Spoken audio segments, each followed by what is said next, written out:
أعوذ بالله من الشيطان الرجيم. بسم الله الرحمن الرحيم. ودخل معه السجن فتيان قال أحدهما إني أراني أعصر خمرا وقال الآخر إني أراني أحمل فوق رأسي خبزا تأكل الطير منه نبئنا بتاويله إنا نراك من المحسنين. قال لا يأتيكما طعام ترزقانه إلا نبأتكما بتاويله قبل أن يأتيكما ذلكما مما علمني ربي إني تركت ملة قوم لا يؤمنون بالله وهم بالآخرة هم كافرون واتبعت ملة آبائي إبراهيم وإسحاق ويعقوب ما كان لنا أن نشرك بالله من شيء ذلك من فضل الله علينا وعلى الناس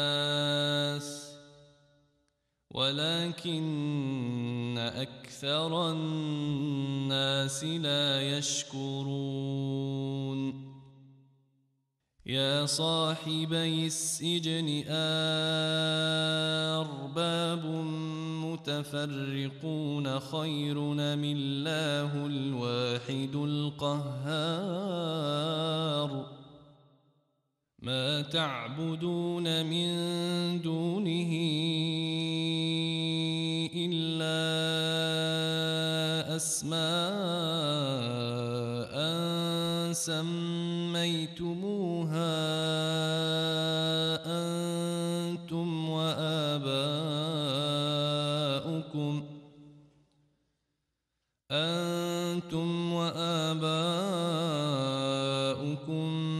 ما أنزل الله بها من سلطان إن الحكم إلا لله أمر ألا تعبدوا إلا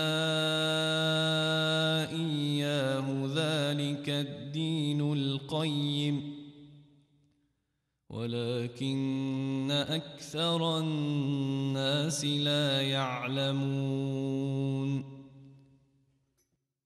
يا صاحبي السجن أما أحدكما فيسقي ربه خمرا وأما الآخر فيصلب فتأكل الطير من رأسه قضي الأمر الذي فيه تستفتيان.